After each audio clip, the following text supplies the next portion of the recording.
40일과 하나님의 나라란 무엇인가? 성경에서 천국에 관한 메시지가 얼마나 큰 비중을 차지하느냐를 아는 것이 이 공부의 중요한 시발점이 될 것입니다. 당신은 왜 예수님을 믿습니까? 라는 질문을 받을 때 요즘 사람들은 천당 가려고 믿는다고 하지 않고 다르게 대답하는 경우가 많습니다. 혹시 여러분도 그런 질문을 받아본 적이 있습니까? 그럴 때 여러분은 무엇 때문에 예수님을 믿는다고 대답하고 싶습니까? 예수님이 나를 사랑하셔서 예수님을 사랑한다고 하는 사람이 상당수 있습니다. 천당 가려고 믿는다고 하면 너무 노골적이고 속이 들여다 보이니까 하나 감추어서 하나님이 나를 이렇게 사랑해 주시는데 내가 어떻게 가만히 있을 수 있느냐 이러면서 인격이 고미한 것처럼 멋지게 말을 만듭니다. 그러나 아닙니다. 결국은 천국 가는 것이 성경 메시지의 최고 목표이고 주제입니다. 이것을 놓치지 않아야 합니다. 성경이 하나님 나라에 대해서 얼마만큼 집요하고 일관된 메시지를 갖고 있는지 한번 살펴봅시다. 우리가 예수님을 믿는 이유, 그 이유에 대해서 다양하게 이야기할 수 있지만 가장 중요한 이유는 바로 천국 가기 위해서, 구원받기 위해서라는 거예요. 우리는 죄인이었는데 죄인이 가는 곳은 지옥이에요. 그런데 그 지옥에 가지 않고 죄인인 우리가 천국 가기 위해서는 죄를 용서받아야 되는데 그 죄를 용서하실 수 있는 분은 예수님밖에 없다라는 거예요. 그래서 예수님을 믿는다는 것은 예수님이 죄인인 나의 모든 죄를 다 용서하시기 위해서 그분의 생명을 십자가에 내어주셨다. 그분의 생명으로 말미암아 나는 용서받았다. 그 예수님이 나의 구원자다. 이 사실을 믿음으로 받아들이면 우리는 죄를 용서받고 구원받을 수 있게 되고 천국에 갈 수 있게 되는 거예요. 이게 예수님을 믿는 우리의 이유이고 목적이에요. 제일 중요한. 그리고 그렇게 예수님을 믿으면서 예수님을 사랑하고 섬기고 예수님을 위해 살아가는 것. 그것은 우리가 구원받은 이후에 따라오는 것이란 말이에요. 그래서 제일 중요한 건 구원이고 천국이다. 그렇다면 성경은 천국에 대해서 우리가 간절히 바라는 하나님의 나라에 대해서 어떻게 설명하고 있는가에 대해서 한번 알아보도록 할게요. 구약이 보여주는 하나님 나라의 묘사. 이사야 2장 4절을 봅시다. 그가 열방 사이에 판단하시며 많은 백성을 판결하시리니 무리가 그들을 칼을 쳐서 보습을 만들고 그들의 창을 쳐서 낫을 만들 것이며 이 나라와 저 나라가 다시는 칼을 들고 서로 치지 아니하며 다시는 전쟁을 연습하지 아니하리라. 예수 그리스도의 재림으로 말미암아 이 세상에 종말을 고하고 새 하늘과 새 땅으로 약속된 하나님의 나라에 우리가 들어갈 때 그 나라의 형편이 어떨 것인가에 대해 구약 성경에선 일단 전쟁이 없고 패함이 없다고 묘사합니다. 거기에는 전쟁이 없다, 피 흘리는 것이 없다, 죽음이 없다, 애통하는 것이나 곡하는 것이 없다는 표현을 하고 있습니다. 구약 성경 자체에서 신앙의 궁극적인 목적지로서 이런 유토피아를 제시하고 있는 것입니다. 즉 구약에서도 하나님의 말씀을 따를 것을 요구하고 성경 말씀대로 살 것을 요구하는데 가장 큰 동기를 부여하는 것이 바로 하나님 나라로의 초대입니다. 이사야 11장에는 하나님의 나라가 조금 다른 형태로 나타납니다. 그때 이리가 어린 양과 함께 살며 표범이 어린 염소와 함께 누우며 송아지와 어린 사자와 살찐 짐승이 함께 있어 어린 아이에게 끌리며 암소와 곰이 함께 먹으며 그것들의 새끼가 함께 엎드리며 사자가 소처럼 풀을 먹을 것이며 젖먹는 아이가 독사의 구멍에서 장난하며 젖된 아이가 독사의 굴에 손을 넣을 것이라. 어린아이가 독사의 굴에 손을 넣어도 괜찮은 나라인 것입니다. 독사가 물어도 죽지 않는 해함과 상함이 없는 곳입니다. 또 사자가 소처럼 풀을 먹는 사륙이 없는 곳이라고 묘사하고 있습니다. 성경이 지금 묘사하고 싶은 초점이 무엇인가를 생각해 보십시오. 사륙이 있고 상함이 있고 위협을 당하는 사람들에게 이 같은 메시지가 얼마나 큰 복음이었겠는지 생각해 보십시오. 거기서는 누가 누구를 해하지 않고, 누가 누구를 위협하지 않고, 누가 누구를 골탕 먹이지도 않는다는 그런 이야기입니다. 그것이 구약 전체에서 나타나는 하나님 나라에 대한 중요한 묘사입니다. 하나님의 나라와 천국은 같은 곳이에요. 구약에서는 하나님 나라라는 단어와 또 하나님 나라에 대한 묘사가 많이 나오고, 신약에 들어서야 하나님의 나라와 천국이 같은 곳이라는 것을 상세하게 설명해 줘요. 구약에서 천국에 대한 묘사는 전쟁이 없는 곳, 평화가 있는 곳, 그리고 사나운 짐승들도 얌전해지는 곳, 어린 아이가 사나운 짐승들과 함께 뒹굴며 놀 수 있는 평화로운 곳, 그렇게 묘사하고 있다는 거예요. 이거는 현실적인 묘사이기보다는 그만큼 평화롭다는 것을 보여주는 거예요. 우리가 오늘날 알고 있는 천국에 대한 개념을 구약시대 사람들에게 알려줄 수가 없어요. 왜냐하면 구약시대에는 예수님이 아직 오지 않았기 때문에 천국에 대한 비밀이 아직 많이 감추어져 있고, 우리가 알고 있는 천국의 개념을 구약시대 사람들에게 설명해도 이해가 되지 않아요. 그러니까 구약시대에는 천국이, 하나님의 나라가 얼마나 좋은 곳인지를 알려주기 위해서 구약시대의 이스라엘 백성들은 전쟁을 많이 경험했잖아요. 이웃 나라들에게 침략을 당했고 나중에는 바벨론 제국의 멸망을 당했잖아요. 항상 전쟁이 있었고 항상 죽음의 위협에 노출되어 있었어요. 그래서 그들에게 천국에 대해서 이야기해 줄 때 천국이 얼마나 좋은 곳이냐 할 때 전쟁이 없는 곳이다. 그곳엔 항상 평화가 있는 곳이다. 이렇게 알려주고, 또 구약시대에는 들짐승들이 위협이 많았잖아요. 집 앞에 잘못 나갔다가 독사에게 물릴 수도 있고, 집 앞에 조금 멀리 나갔다가 사자에게 잡아먹힐 수도 있었어요. 그렇게 들짐승의 위협이 있었던 구약시대 사람들에게 하나님의 나라는 그런 위협이 없다. 그렇게 구약시대 사람들이 알아들을 수 있게 하나님의 나라와 천국이 얼마나 좋은 곳인지 알려줬다는 거예요. 그렇다면 신약시대에는 어떻게 하나님의 나라와 천국을 이야기했는지 살펴볼게요.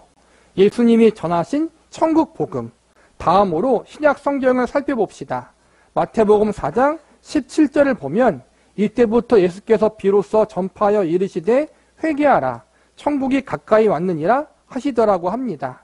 이것이 예수님의 공생의 사역의 첫 발언입니다. 주님의 사역에서 중심이 되는 주제 역시 천국이었던 것입니다. 천국이 가장 중요한 가르침이요 전파되는 말씀의 주제였습니다. 그래서 예수께서 온 갈릴리에 두루 다니사 그들의 회당에서 가르치시며 천국 복음을 전파하시며 백성들 중에 모든 병과 모든 약한 것을 고치시니 그의 소문이 온 수리아에 퍼진지라. 예수께서 모든 성과 촌에 두루 다니사 저희 회당에서 가르치시며 천국 복음을 전파하시며, 예수님의 사역을 대표적으로 설명할 때마다 늘 천국 복음을 전파하신 것으로 표현합니다. 하나님 나라를 가르치시는 것이 예수님 사역에서 가장 중요한 목표였고 주제였던 것입니다.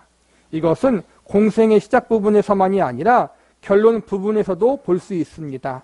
예를 들면 사도행전 1장 같은 기록입니다. 예수님께서 십자가의 순환을 당하시고 부활하셔서 승천하시기까지 남은 날 동안 무엇을 하셨는가 하면 바로 이것입니다. 그가 고난받으신 후에 또한 그들에게 확실한 많은 증거로 친히 살아계심을 나타내사 40일 동안 그들에게 보이시며 하나님 나라의 일을 말씀하시니라. 하나님의 나라, 혹 천국, 하늘나라, 이렇게 표현된 같은 주제, 같은 내용이 예수님에게는 가장 중요한 사역의 주제이고 목표였습니다. 지금까지 천국에 대한 여러 성경 구절을 찾아본 까닭은 성경의 최대 관심사가 바로 천국이란 사실을 여러분에게 확인시키기 위해서입니다. 구약 성경에서 최고의 메시지는 천국에 관한 것입니다. 그러나 이렇게 질문하고 싶은 분도 있지 않습니까? 혹시 구원이 더 중심되는 내용이 아니었을까요? 라고 말입니다. 즉 죄인된 인간을 하나님의 자녀로 만드는 것, 곧 구속이 더 중심된 메시지가 아닙니까? 하는 것입니다. 그러나 천국이나 구원이나 실상은 똑같은 이야기입니다. 구원을 받지 않으면 천국에 들어갈 수 없으며 천국 백성이란 말은 이미 구원받았음을 전제로 한 말이기 때문입니다. 그것을 선포하기 위해 예수를 믿으십시오라고 말하는 것입니다. 예수를 믿으라는 것의 궁극적인 목표는 천국에 들어오라는 것입니다. 개인의 경험을 기준으로 보면 천국론보다 구원론이 더 실감납니다. 그러나 하나님의 의도라는 시각에서 보면 구원은 우리를 천국에 초대하셨기 때문에 당연히 있을 수밖에 없는 일입니다. 이 두 가지의 시각을 놓치지 마십시오. 이런 의미에서 천국은 그 나라 백성에게 구원을 제공하는 것이며 예수님께서는 바로 그런 천국을 전파하시고 실제로 이루시기 위해 이 땅에 오셨던 것입니다. 구약에는 천국이라는 단어보단 하나님의 나라라는 말을 썼잖아요. 신약에 들어와서 예수님이 비로소 천국을 이야기하셨다는 거예요. 천국이 가까이 왔다. 회개하라. 신약에서 소개하는 천국의 개념은 여러 가지가 있겠지만 병든 사람이 없고 육체적인, 정신적인 회복, 아픈 사람이 없다라는 거예요. 그리고 죽은 사람이 없고 그런 식으로 해서 천국이 어떠한 곳인지 알려주셨어요. 예수님이 병든 사람을 치유해 주시고 귀신 들린 사람을 치유해 주시고 죽은 사람을 살리심을 통해서 천국이 이런 곳이다.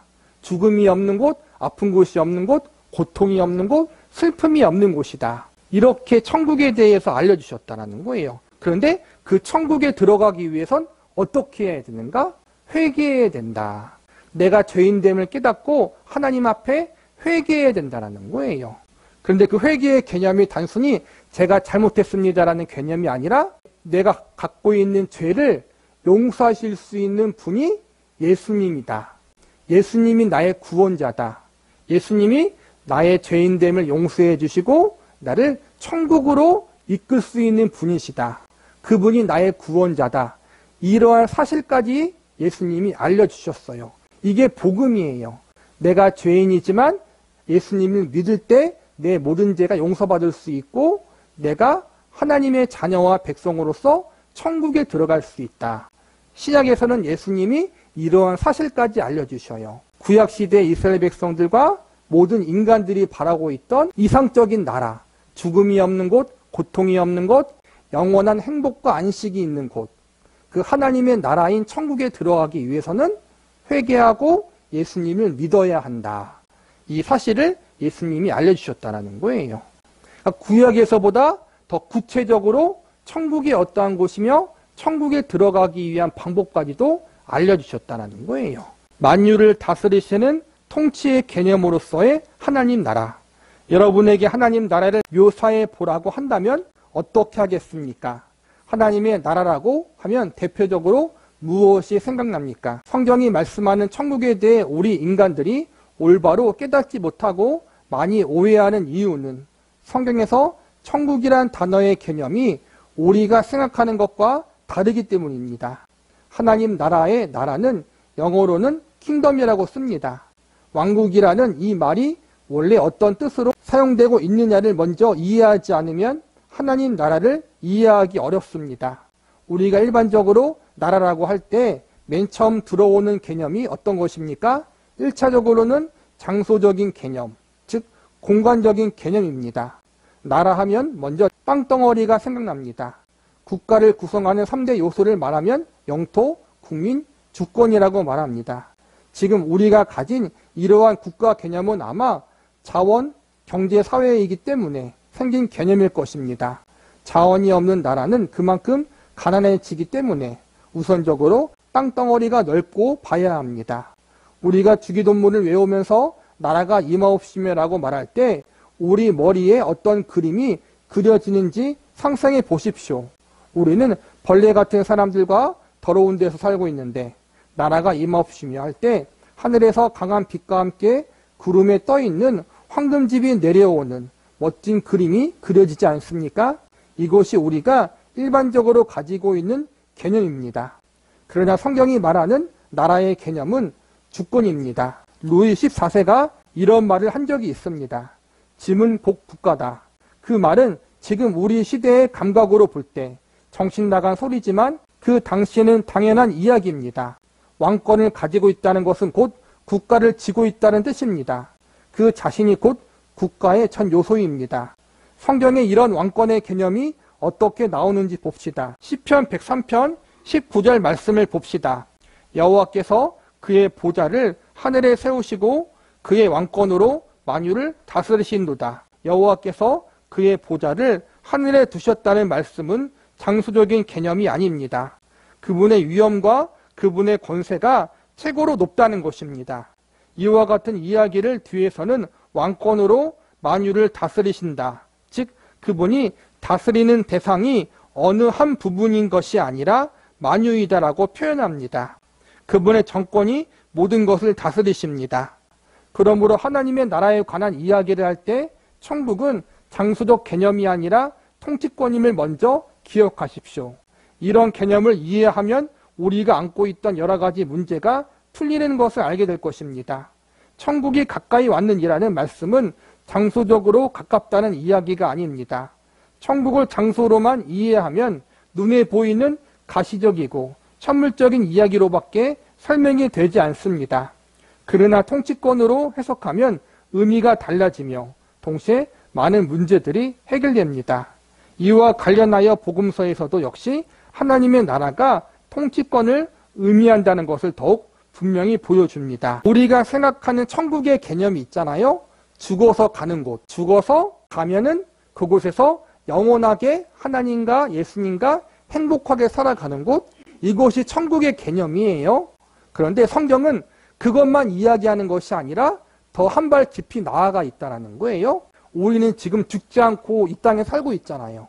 죽지 않고 이 땅에 살고 있으면 우리가 천국을 경험하지 못하는 것인가? 이렇게 생각할 수도 있잖아요. 그건 아니라는 거예요.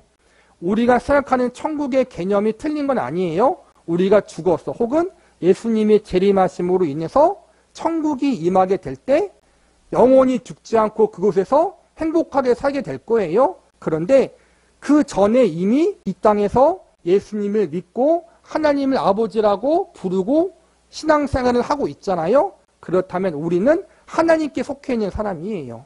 하나님의 통치와 다스리심을 받고 있다는 거예요. 그런 점에서 우리는 이미 천국을 경험하고 있다. 하나님의 통치를 경험하고 있고 하나님의 위로하심을 경험하고 있고 하나님의 능력을 경험하고 있기 때문에 죽어서만 천국 가는 거로 끝나지 않고 살아서 천국의 기쁨과 하나님의 통치하심과 위로하심을 미리 맛보고 있다는 거예요. 물론 완벽한 건 아니에요. 그렇죠? 왜냐하면 아직 이 땅에서는 죄가 있고 고통이 있고 죽음이 있고 불의가 있기 때문에 완벽한 천국의 기쁨을 경험하진 않지만 미리 예수님으로 말미암아 천국의 기쁨을 맛볼 수 있다. 그런 개념에서 장소적인 부분만 아니라 하나님의 통치하심과 예수님의 통치하심을 받는 그곳이 바로 천국이 될 수 있다라고 이야기하는 거예요. 먼 훗날 우리의 삶이 끝날 때까지만 기다리는 것이 아니라 지금 미리 그 기쁨을 맛보라고 우리에게 천국의 기쁨을 맛볼 수 있는 은혜를 허락하셨다는 거예요. 천국은 주의 통치권이 미치는 데까지. 누가복음 19장 11절을 보십시오. 그들이 이 말씀을 듣고 있을 때 비유를 더하여 말씀하시니 이는 자기가 예루살렘에 가까이 오셨고 그들은 하나님의 나라가 당장에 나타날 줄 생각함이더라. 제자들은 예수님을 그분이 이 땅에 계시는 동안 유대를 회복시킬 메시아로 알았습니다. 정치적으로 로마를 내어 쫓고 이방의 나쁜 놈들을 다 멸하시고 이스라엘 백성들을 영원토록 평안하게 복을 누리며 살 수 있게 해주실 힘 있는 통치자로 믿고 있었던 것입니다. 그러나 예수님은 죽으러 오셨습니다. 죽으러 오시는 일들을 하나씩 이루고 마침내 예루살렘으로 올라가십니다. 십자가에 달려 돌아가시기 위해 예루살렘으로 가고 계십니다. 그러나 제자들은 이제 때가 왔구나. 우리 주님께서 예루살렘 성에 올라가시면 적들과 싸워 이겨내시고 우리 모든 믿는 자에게 하나님의 나라를 주실 것이다라는 기대 속에서 올라갑니다. 그래서 예수님께서 그들이 가지고 있던 잘못된 개념을 고쳐주기 위해 문화 비유를 들어 말씀하고 계십니다. 이 비유 중에 기억해야 할 대목은 왕위를 받으러 올라갔다는 사실입니다. 우리말로는 왕위를 받으러 갔다고 되어 있는데 원문은 왕국을 받으러 갔다, 즉 나라를 받으러 갔다고 되어 있습니다.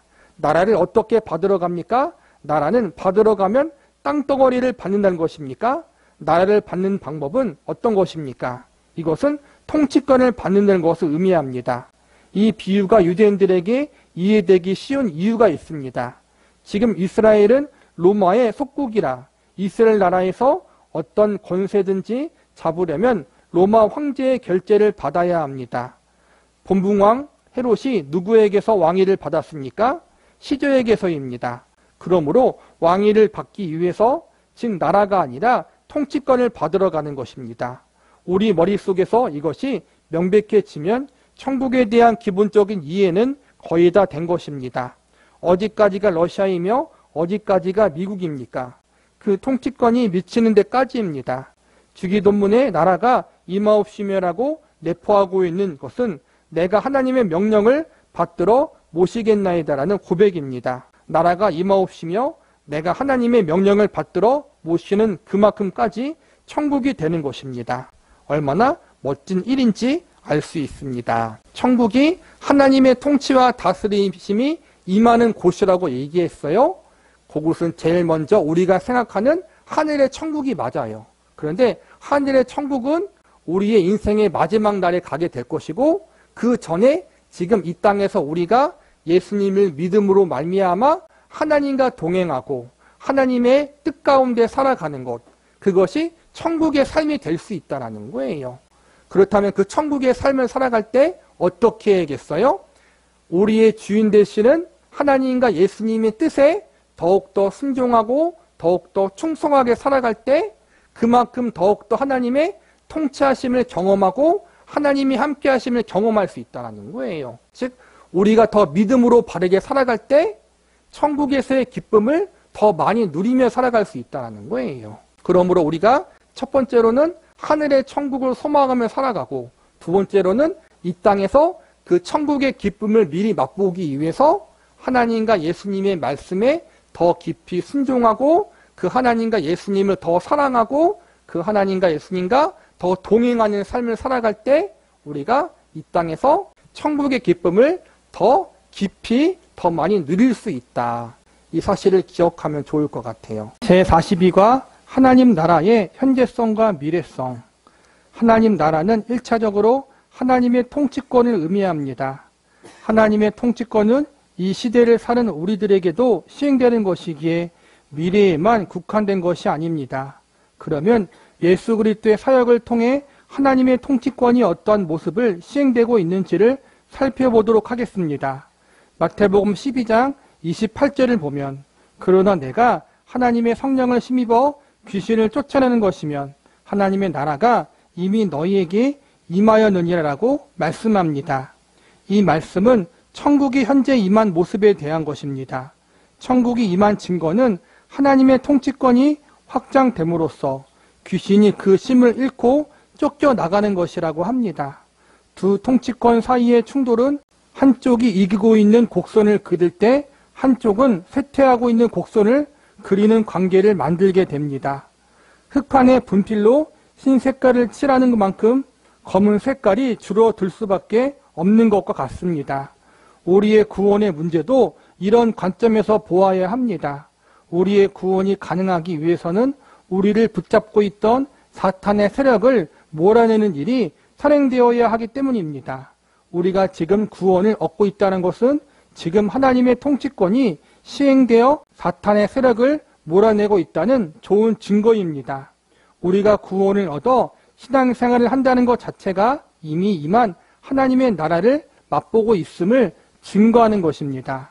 이 문제를 예수님께서는 비유로 말씀하셨습니다. 하나님의 나라는 천국을 의미해요. 우리가 하나님의 나라, 천국을 이야기하면 제일 먼저 생각하는 게 우리가 죽으면 가는 곳. 우리가 죽어서 우리의 영혼이 하나님이 계시고 지금 예수님이 계신 하늘나라에 가는 것. 그것이 천국이라고 생각해요. 맞아요. 그런데 그 천국만 지금 성경은 우리에게 말하는 것이 아니에요. 우리가 죽어서 가는 천국만 가장 중요한 곳이면 우리가 예수님을 믿자마자 전부 다 천국에 가야 되는데 하나님이 우리를 데려가지 않고 이 땅에 아직 놔두고 계시잖아요. 그렇죠? 죽어서 천국 가는 그곳과 지금 살고 있는 곳은 시간적인 공간적인 차이가 있어요. 그렇다면 우리는 지금 이 땅에서 하나님의 백성이면서 천국만 소망하는 삶을 사는 것인가? 그게 아니라는 거예요. 우리가 예수님을 믿었고 하나님의 자녀가 되는 것 자체가 이미 이 땅에 천국이 임한 증거라는 거예요. 신학적으로 이미와 아직이라고 설명을 하거든요. 예수님이 이 땅에 오셔서 구속의 사역을 이루심을 통해서 이미 이 땅에 천국이 임했어요. 즉 이젠 예수님을 믿으면 죄와 사망의 권세를 이기고 죄인들이 구원받을 수 있는 길이 열리고 예수님으로 말미암아 거듭난 사람들이 하나님 백성으로서 이 땅에서 믿음으로 인생을 살아갈 수 있고 하나님의 뜻에 순종하며 이 땅에 살아갈 수 있는 것 자체가 사망 권세를 이기신 예수님의 권세가 이 땅에 임했기 때문에 천국이 임한 것과 같다라는 거예요. 그래서 우리는 지금 예수님을 믿은 모든 사람은 이 땅에서 예수님으로 말미암아 이루어진 천국의 기쁨을 맛보며 살아갈 수 있어요. 죄와 사망의 권세를 이겨낼 수 있다는 거예요. 그러나 아직 그 천국이 완성되진 않았다는 거예요. 예수님으로 말미암아 구원을 받았지만 우리의 구원이 아직 완성되지 않았다는 거예요.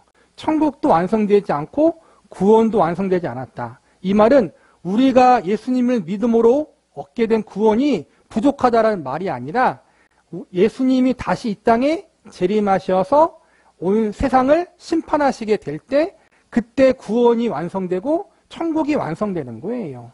이미 구원을 얻었지만 또 아직 모든 죄악의 세력이 멸망당한 건 아니에요. 그렇기 때문에 이미 얻은 구원을 우리가 감사히 여기면서 이 땅에서 죄와 악한 세력들과 싸워 나가면서 예수님으로 말미암아 완성된 하늘의 천국을 소망하며 믿음으로 인생을 살아가는 것. 이미와 아직 사이, 이미 얻은 구원과 아직 완성되지 않은 천국의 사이에서 우리가 믿음 가운데 믿음의 영적인 싸움, 선한 싸움을 싸워 나가는 삶을 지금 살고 있다는 거예요. 사탄을 멸하신 예수님, 사람이 먼저 강한 자를 결박하지 않고서야 어떻게 그 강한 자의 집에 들어가 그 세간을 강탈하겠느냐. 결박한 후에야 그 집을 강탈하리라. 또 다른 예는 시브리서 2장 14절에 나옵니다. 자녀들은 혈과 육에 속하였음에 그도 또한 같은 모양으로 혈과 육을 함께 지니심은 죽음을 통하여 죽음의 세력을 잡은 자 곧 마귀를 멸하시며, 여기서 마귀를 멸하신다는 표현은 멸망시켰다는 뜻입니다. 하나님께서는 예수님의 부활로 사망 권세를 잡은 마귀를 멸망시켰습니다. 언제 일어난 사건입니까? 예수 그리스도의 십자가와 부활의 때에 일어난 사건입니다. 그렇다면 마귀는 완전히 멸망했습니까? 아니면 아직도 살아있습니까? 아직 살아있습니다. 그렇다면 멸망시켰다는 말은 무슨 뜻입니까? 그것은 꼼짝마 움직이면 죽어라는 뜻입니다. 즉 사탄이 꼼짝없이 당했다는 뜻입니다. 어떤 사람이 권총을 가지고 잘난 척 해오다가 아무리 권총을 쏘아도 끄떡없는 사람을 만났습니다. 그러면 어떻게 생각해야 됩니까? 권총을 가진 자에게 그 권총이 쓸모없게 된 것입니다. 이때까지 그것으로 행세했는데 그것이 쓸모없게 되면 어떻게 해야 합니까? 빨리 항복해야 합니다. 이것이 바로 예수님이 사탄을 멸하시는 방법입니다. 이제껏 사탄은 사망이란 무기를 사용하고 있었습니다. 그런데 예수님께서 그 사망을 당하러 가셔서 사망이 아무리 쏘아보아도 끄떡도 안 하시는 승리를 보여주신 것입니다. 그래서 사탄이 꼼짝 못하게 되었습니다. 예수님이 이 땅에 오셔서 구속의 사역을 이루시고 예수님을 믿는 자는 다 구원을 얻어요. 천국 백성이 돼요. 성령님을 받아요. 그런데 아직 고난이 있고 고통이 있고 또 우리가 넘어짐도 있고 핍박도 있고 악한 세력의 공격도 있고 영적인 전쟁도 있어요. 이건 아까 말한 것처럼 예수님의 대속의 사역, 십자가의 사역, 부활의 사역권으로 말미암아 우리가 예수님을 믿음으로 말미암아 구원을 얻었어요. 이건 이미 임한 하나님의 나라예요. 그러나 아직 완성되지 않았다는 것은 아직 악한 세력, 마귀의 세력들이 완전히 멸망당하지 않고 마지막까지 저항하고 있다는 거예요. 그래서 우리가 이미 구원을 얻었지만 천국에 온전히 임할 때까지 그 악한 세력과 싸워 나가면서 믿음을 지키며 나아가야 하는 부분들이 우리에게 있다라는 거예요. 그러니까 아직은 전쟁터라는 거예요. 예수님이 성육신하셔서 십자가에서 우리의 죄를 위해 돌아가시고 부활하시고 이 모든 구속의 사건은 죄와 사망과 악한 세력을 결정적으로 멸망시킨다라는 선언이에요. 그런데 그 멸망이 실제로 이루어지기까지는 예수님이 재림할 때 일어난다라는 거예요. 그 사이에 간격이 있다라는 거예요. 이미 악한 죄와의 싸움, 전쟁에선 이겼지만 아직 전투가 남아있다라는 거예요. 그래서 우리가 비록 예수님을 믿어 구원을 얻었지만 때론 넘어지고 시험에 들고 실수할 수도 있고 핍박을 받을 수도 있고 그런 고난들이 있는 거예요. 그러나 그런 고난과 그런 핍박이 예수님 안에 있는 우리의 영원한 운명을 바꿀 수는 없어요. 왜냐하면 예수님이 궁극적으로 승리하셨기 때문에 그 승리가 완전히 이루어질 그때까지 우리는 믿음으로 끝까지 선한 싸움을 싸워 나가면 되는 거란 말이에요. 하나님 나라의 완성, 예수님의 재림, 예수님의 부활로 말미암아 지금 사탄은 사망 권세라는 가장 중요한 힘을 잃었습니다. 여러분이 성경을 읽다 보면 놀랄 만한 단어를 만나게 됩니다. 성경에서는 신자들을 향해 죽는다는 단어를 사용하고 있지 않습니다. 대신 다른 말을 사용하고 있습니다. 예수 안에서 자는 자들입니다. 믿다가 육체적으로 죽은 자들은 지금 잠시 그리스도 안에서 잠자고 있는 것입니다. 신자들이 하는 바보 같은 짓이 있습니다. 사탄이 오는 사자와 같이 먹을 것을 움켜쥐려고 우리 주위를 두루 다니고 있습니다. 그러나 그것은 그저 으르렁거릴 뿐입니다. 어디다 손을 댈 수 있습니까? 지금 꼼짝마 속에 들어가 있는 사탄 앞에 우리는 우리가 스스로 누구인지 모르기 때문에 자꾸 굴복합니다. 사탄이 누를 부릅뜨기만 해도 우리는 오금이 저리는 것입니다. 신자들이 바로 이런 모양으로 무너져 내리고 있는 것입니다. 우리가 어느 통치권 속에 있는가를 알아야 합니다. 우리는 하나님 나라의 권세와 그 능력을 맛본 자들입니다. 그렇다면 맛본 것으로 끝나는 것이 아니라 느껴야 합니다. 이 땅에서 하나님의 나라가 침투했고 그렇게 살 길이 열렸으면 현실적으로 예수님께 이러한 지위를 우리에게 확보해 놓으셨다는 사실에 용기를 가져야 합니다. 우리가 처해 있는 조건과 환경은 변하지 않습니다. 그러나 우리는 하나님 나라에 들어왔고 그 길을 걸어야 할 사람으로 취해된 것입니다. 하나님 나라 통치권의 확장이라는 의미에서 하나님 나라는 지금 실현되고 있다고 볼 수 있습니다. 그러나 통치권이 절정을 이루는 시기, 곧 그 나라가 완성의 모습으로 임하는 시기도 곧 도래할 것임을 성경은 말씀하고 있습니다. 그때가 바로 예수님이 재림하실 때입니다. 그때 하나님의 나라는 극치에 이를 것입니다. 요한계시록 19장을 봅시다. 또 내가 하늘이 열린 것을 보니 보라 백마와 그것을 탄 자가 있으니 그 이름은 하나님의 말씀이라 칭하더라. 무엇에 관한 설명입니까? 예수 그리스도의 재림에 대한 것입니다.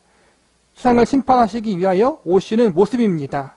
그 이후의 구조를 계속 보면 어떻게 심판하시는가의 모습이 나타나 있습니다. 요한계시록 21장을 봅시다. 예수님의 재림에 관한 이야기가 다시 나옵니다. 또 내가 새하늘과 새 땅을 보니 처음 하늘과 처음 땅이 없어졌고 바다도 다시 있지 않더라. 또 내가 보매 거룩한 성 새 예루살렘이 하나님께로부터 하늘에서 내려오니 그 준비한 것이 신부가 남편을 위하여 단장한 것 같더라.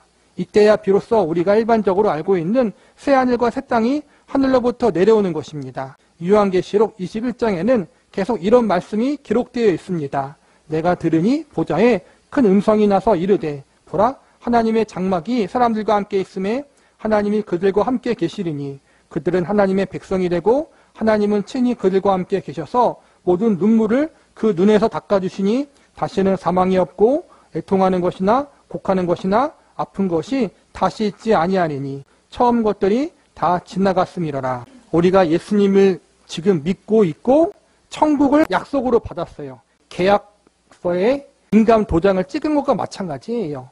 성경은 그것을 우리 성도들 안에 성령을 주심으로 인치셨다는 것으로 확증하고 있어요.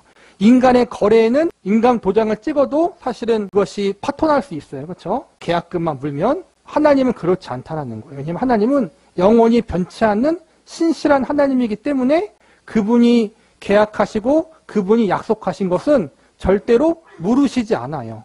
우리 안에 성령을 주시고 성도들에게 구원을 주신 분은 하나님이시기 때문에 결코 구원을 취소하거나 성도에게 주신 약속을 거둬가시지 않으신다.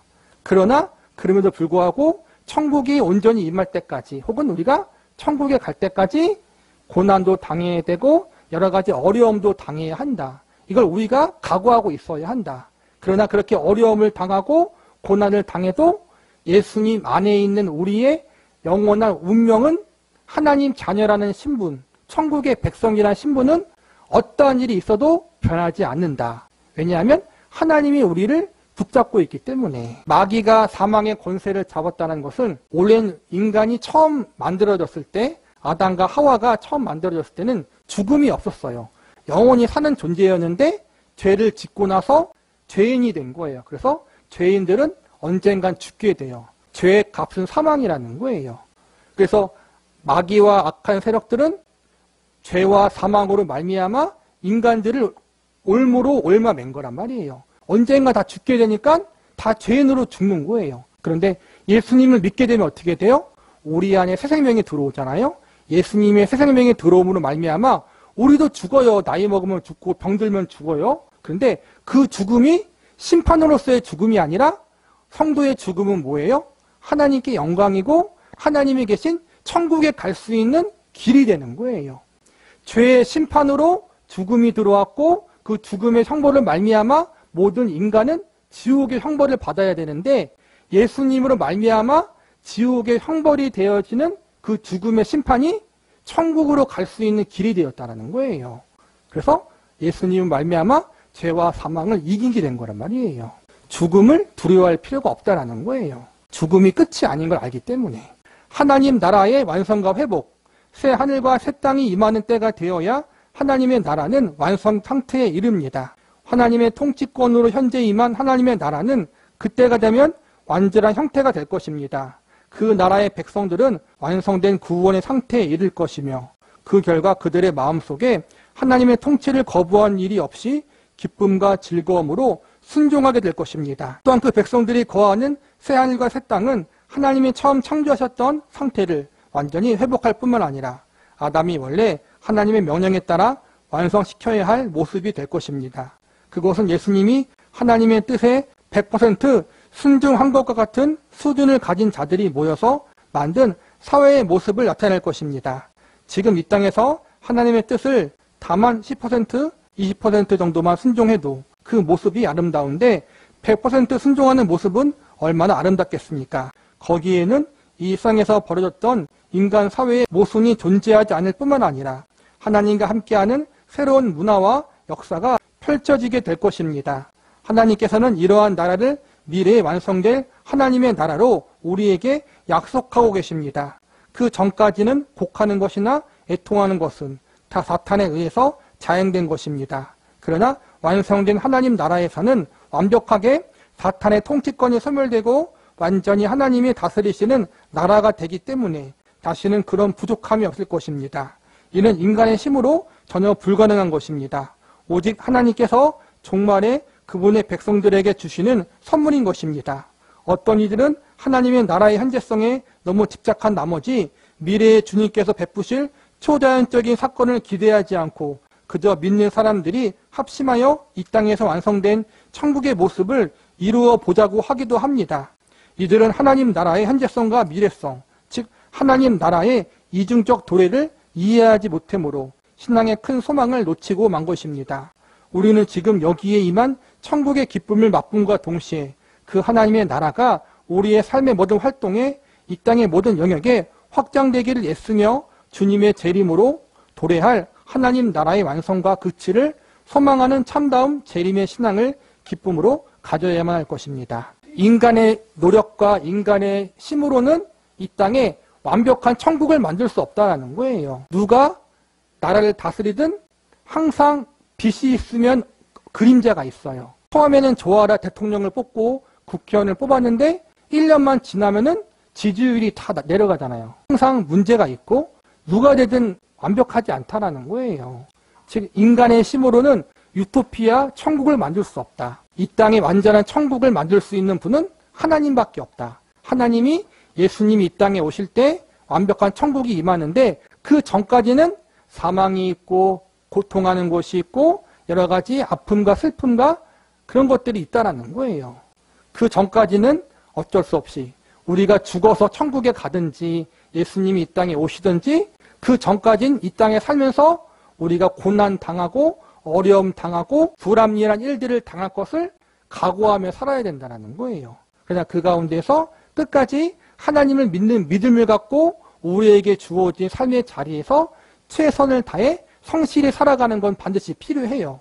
이게 건강한 신앙이에요. 하나님은 우리에게 주어진 삶의 자리에서 믿음으로 최선을 다해 성실히 살아가라 그래요. 우리에게 주어진 가정에서 성실하게 책임을 다하고 내가 주어진 직장과 사업장에서 하나님을 믿는 양심을 갖고 성실하게 최선을 다해서 내 일을 감당하라고 해요. 건강한 그리스도인들은 건강한 사회 구성원이에요. 그 사회 안에서 빛과 소금의 삶을 살아가는 거란 말이에요. 그리고 그 가운데에서 하나님의 나라, 천국을 소망하며 살아가는 것. 이것이 믿는 사람들의 올바른 삶이라는 거예요. 저와 여러분도 그런 건강한 삶, 건강한 하나님의 자녀와 백성으로서 여러분에게 주어진 그 삶의 자리에서 빛과 소금의 역할을 잘 감당할 수 있어야 돼요. 교회 다니는 것 때문에 주변 사람들의 가족이 괜히 핍박할 때가 있어요. 아무 이유 없이.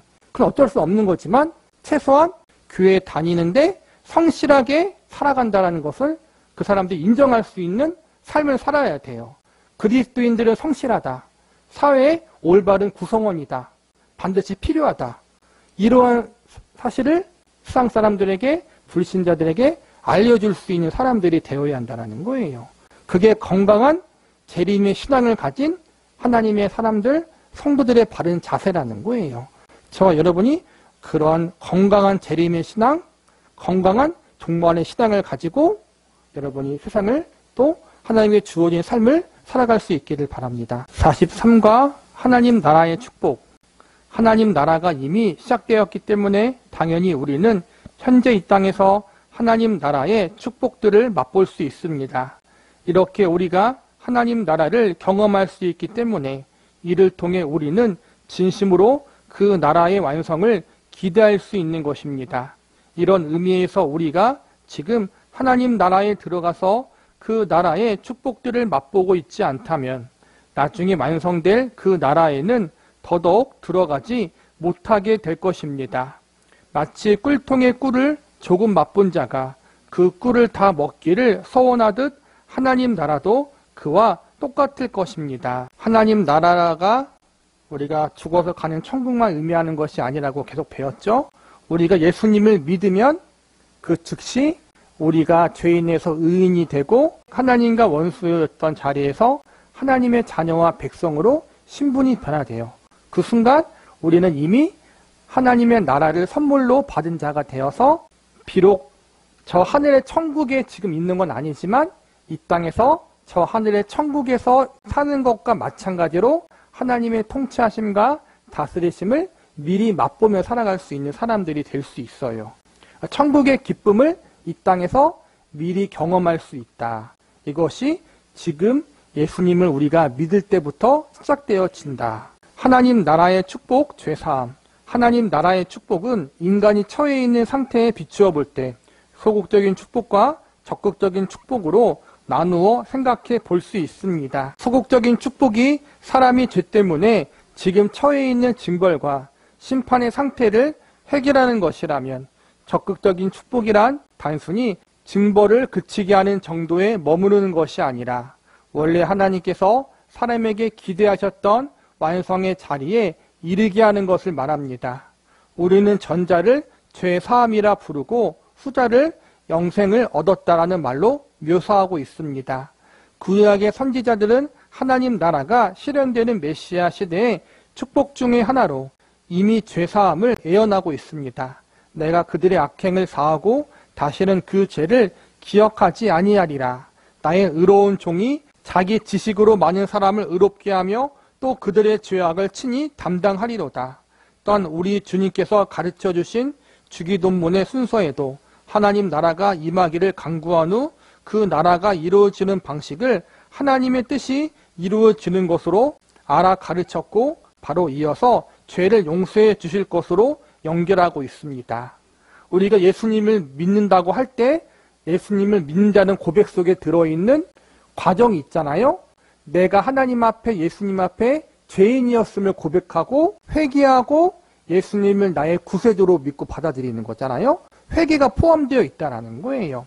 우리가 천국의 기쁨을 이 땅에서 누리기 위해서 천국을 약속받고 천국을 소망하는 자로서 이 땅에 살아가기 위해서 전제되어져야 할 것이 회개하는 거란 말이에요. 우리의 죄를 회개하고 예수님을 믿을 때 우리 가운데 성령님이 찾아오시고 하나님의 나라의 천국의 기쁨을 미리 맛보며 경험할 수 있다. 그리고 미리 맛본다는 것은 완벽하진 않다라는 거예요. 이 땅에 우리가 육신을 입고 살기 때문에 천국의 기쁨을 완벽하게 다 누리며 살 수는 없어요.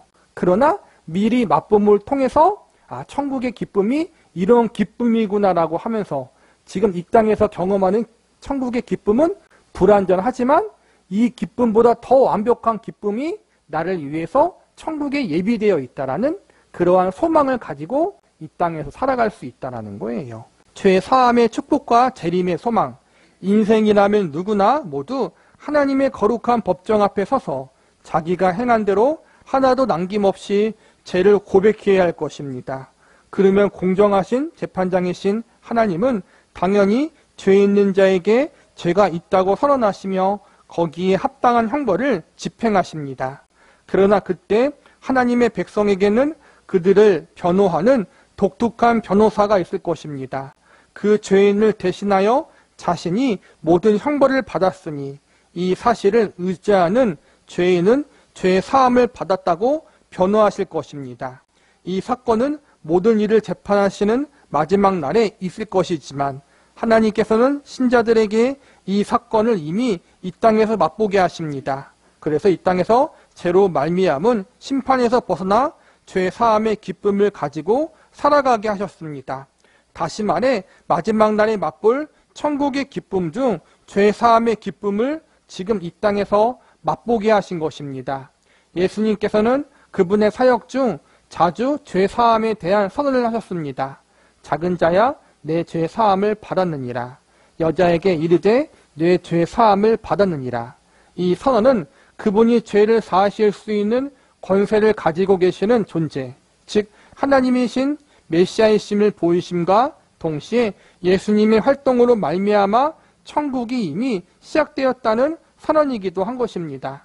하나님 나라의 축복을 지금 여기서 죄 사함을 받은 것으로 경험하고 있는 것입니다. 한 걸음 더 나아가 죄 사함의 축복을 맛본 자만이 그 나라의 백성이 갖는 참다운 삶의 특징인 용서를 베풀 수 있습니다. 하나님 앞에서 용서함을 받아본 자만이 진정으로 용서하는 자리에 설 수 있습니다. 하나님 앞에서 그분의 용서와 그분의 자비가 필요치 않은 인간은 아무도 없습니다. 그렇다면 당연히 우리는 모두 하나님의 용서함이 필요한 자이며 형제를 용서해야 하는 자입니다.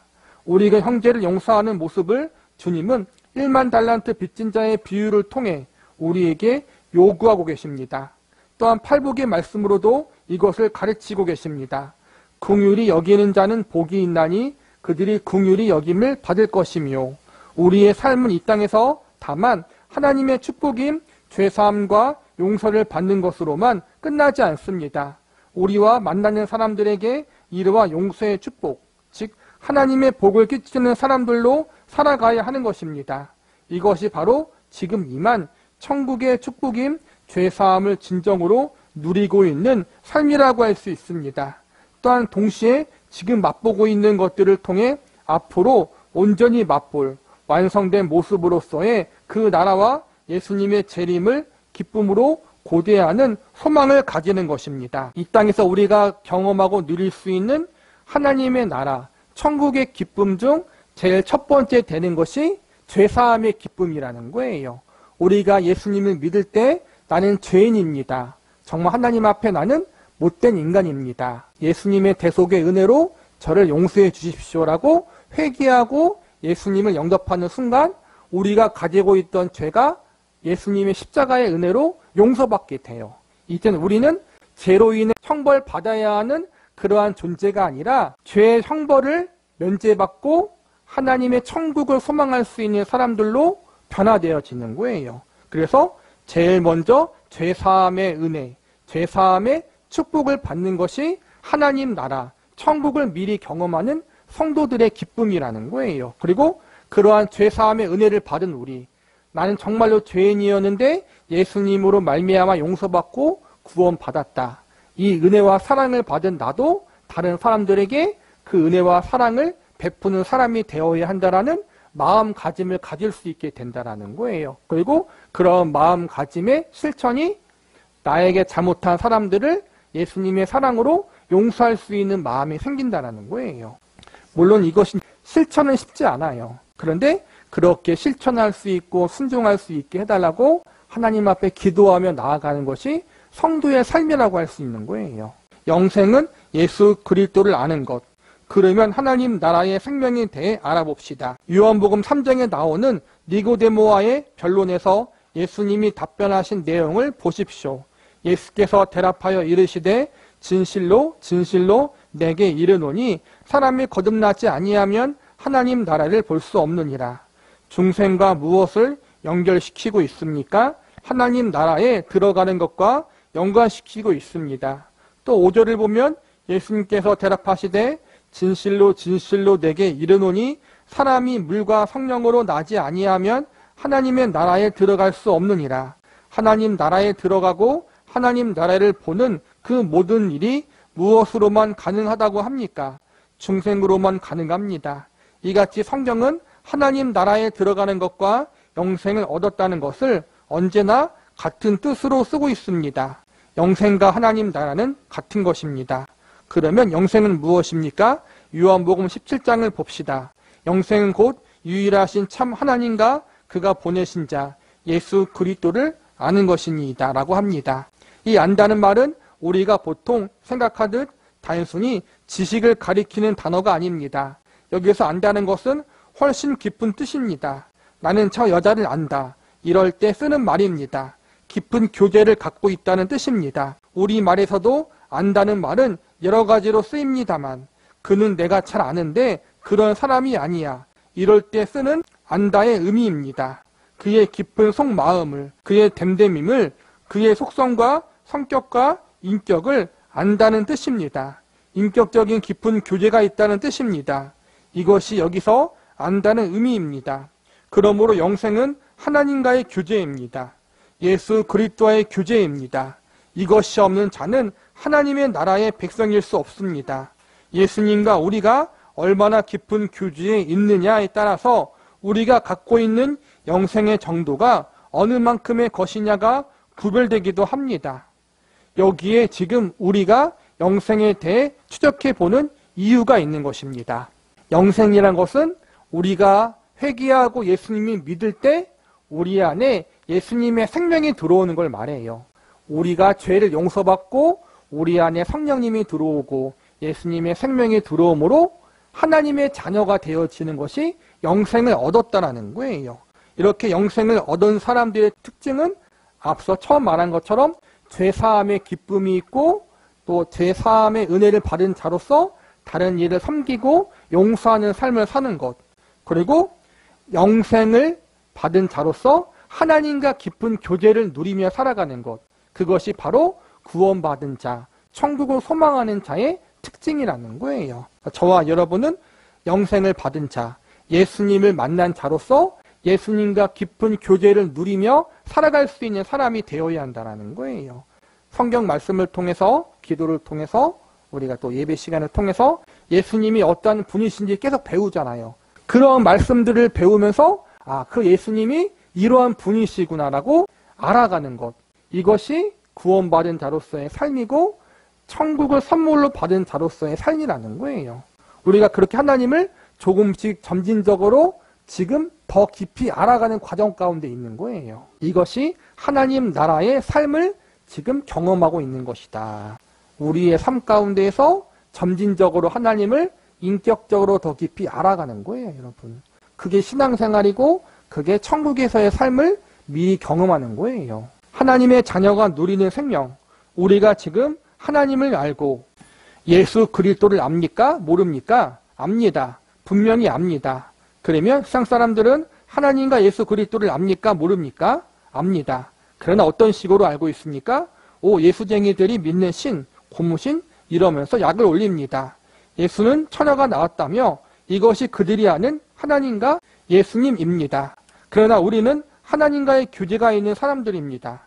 여기에서 이미 저들과 다릅니다. 그 구별이 생활의 형태로 나타나며 그런 삶을 살아가는 것을 우리는 성화라고 합니다. 거기에는 등급이 있습니다. 여러분은 바둑으로 치면 지금 18급 아니면 12급도 아직 못 올라왔습니다. 새까맣게 놓고 두어도 지는 것입니다. 그 수준이 지금의 우리의 됨입니다. 그런데 9점을 놓고도 지니까 그럴 바엔 맞두자라 하는 것입니다. 이것이 우리의 생활 태도입니다. 세상 사람들보다 나은 것이 도대체 무엇입니까? 그러나 우리는 세상 사람들과 전혀 다릅니다. 아주 근본적으로 다른 사람들입니다. 단지 우리가 그들과 다른 것이 무엇인가를 점검할 줄 모르기 때문에 그토록 근본적으로 흔들리곤 하는 것입니다. 흔들리지 않아야 할 때 자꾸 흔들립니다. 흔들리지 마십시오. 우리가 못되게 살고 있습니다. 여기서 우리는 늘 착각하는 것입니다. 하나님이 여러분을 아시고 여러분이 하나님을 압니다. 안다고 말하기가 면목이 없을 뿐입니다. 우리 감정은 이럴 때가 많습니다. 어디 가서 내가 예수 믿는다고 그래봤자 하나님께 전혀 도움이 될 것 같지 않아서 안 믿는다고 그랬습니다.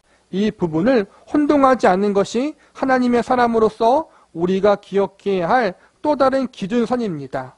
우리가 지금 영생을 얻었다는 것은 우리가 이 땅에서 하나님과의 인격적이고도 영적인 교제를 나누는 것으로 확인할 수 있다는 말입니다. 이런 의미에서 하나님께서 그 나라의 백성에게 허락하시는 적극적인 축복은 한마디로 영생의 삶이라고 할 수 있습니다. 영생이란 단순히 영원히 사는 것을 의미한다기보다 영원한 생명이라고 표현할 수 있고 그 생명은 당연히 생활을 가지고 있기 때문에 영생의 삶이라는 표현이 더 좋으리라 생각합니다. 이 영생을 우리가 앞으로 얻을 뿐만 아니라 지금 여기서 하나님의 나라가 이미 시작되었으므로 우리도 지금 여기서 영생의 삶을 누리고 있다는 선언입니다. 이 생명은 원래 하나님께서 아담을 처음 지으신 후 약속하신 것인데 아담이 하나님을 떠남으로 그 생명이 오히려 인생의 완성에 이르지 못하고 하나님 앞에서 죽어버린 것입니다. 그래서 그 생명은 하나님의 자녀의 생명을 나타내지 못하고 단지 사람의 생명으로 전락해 버렸습니다. 쉽게 생각해서 동식물의 생명이 각각 차이가 있듯이 사람과 동물의 생명에도 차이가 있으며 사람의 생명과 하나님의 자녀의 생명에도 뚜렷하고도 넘을 수 없는 차이가 있다는 것입니다. 하나님의 자녀의 생명이 지닌 가장 큰 특징은 하나님을 두려워하는 대상이 아니라 아버지로서 대하며 부자지간의 사랑을 나눌 수 있는 양자됨의 축복을 가졌다는 것입니다. 이 축복은 죄사함의 축복을 훨씬 뛰어넘는 궁극적인 축복이라고 볼 수 있습니다. 이런 의미에서 하나님 품 안에서 그분의 보호하심 아래서 그분의 자녀들이 평안히 거하는 것을 성경은 하나님 나라의 축복으로 제시하고 있다는 것을 눈여겨볼 필요가 있습니다. 하나님의 자녀가 누리는 생명의 특징은 하나님의 은총을 알고 그것으로 즐거워하는 자의 번영과 행복에 그 초점이 있습니다. 하나님의 백성으로 얻은 축복, 하나님의 자녀의 생명은 즐거움에 가장 으뜸되는 근원이신 하나님과 교제하고 그분의 통치와 다스리심을 받는 것입니다. 우리가 구원받았다는 것이 영생을 얻었다는 건데 이 영생이란 게 신비적인 어떠한 특별한 현상을 말하는 것이 아니라 죄 사함을 받고 하나님의 자녀로서 살아가는 거란 말이에요. 죄 사함으로 끝나는 게 아니라 예수님으로 말미암아 죄가 용서받고 사함받고 우리의 신분이 하나님의 자녀와 백성으로 변해요. 그렇다면 우리는 이젠 믿지 않는 사람들과 다르다라는 거예요. 물론 예수님을 믿었지만 아직 우리의 인격과 성품이 예수님을 온전히 닮지 못하고 믿음으로 성숙하지 못해서 믿지 않는 사람과 우리를 비교했을 때 별로 차이가 안 나게 보일 수 있어요. 예수님을 믿었지만 믿지 않는 사람들과 우리의 삶의 모습이 똑같을 때가 있어요. 그래서 우리가 나는 예수님 믿지 않는 것인가? 라는 시험에 들 때도 있는데 그러지 말자라는 거예요. 비록 우리의 삶의 모습이 믿는 자로서 세상 사람들과 다르지 않은 것 때문에 마음이 무겁다면 그 무거운 것에 대해서 회개하고 우리가 믿지 않은 사람들과 거룩하게 구별되어 살 수 있는 그러한 믿음을 달라고 기도하고 노력하면 되는 거예요.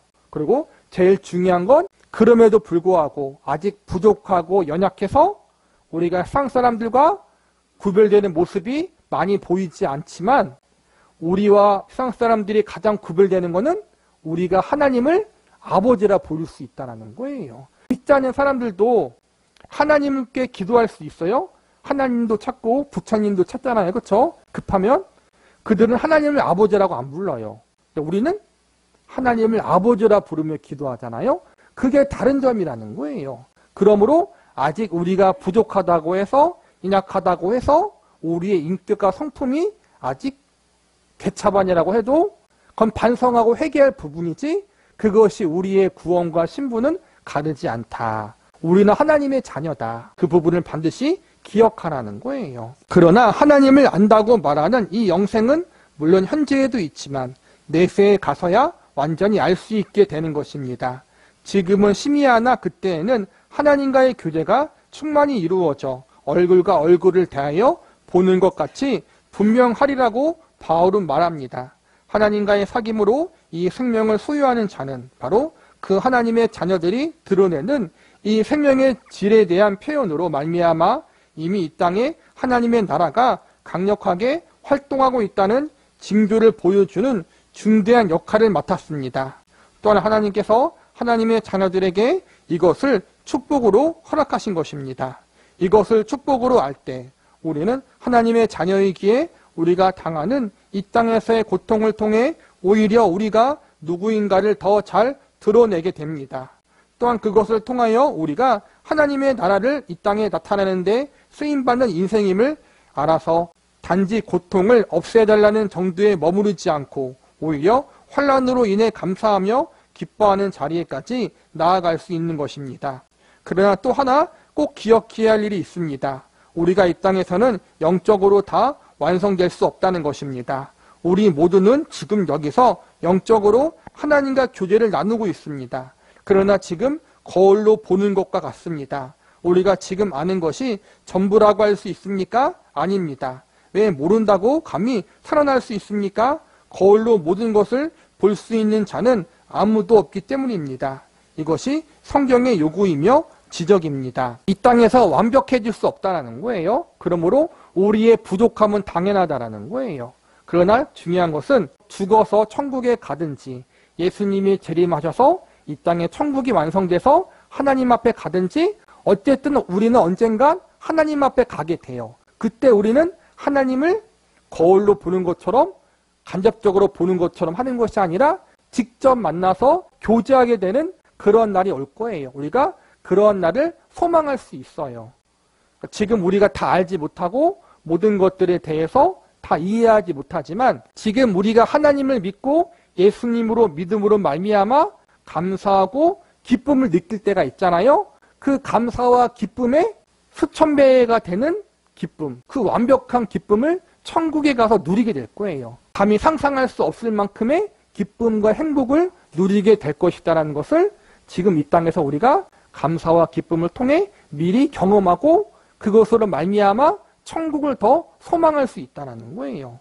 천국을 소망하고 기대한다고 해서 우리가 아무것도 안 하는 것이 아니라 그 소망과 기쁨을 가지고 이 땅에서 빛과 소금의 삶, 하나님께 제 용서함을 받은 자로서 다른 이를 섬기고 사랑하는 삶, 그런 삶을 살면서 주님이 우리를 부르실 때까지 믿음으로 잘 인내하며 성숙한 믿음의 삶을 추구하며 살아갈 수 있는 저와 여러분이 되기를 바라겠습니다.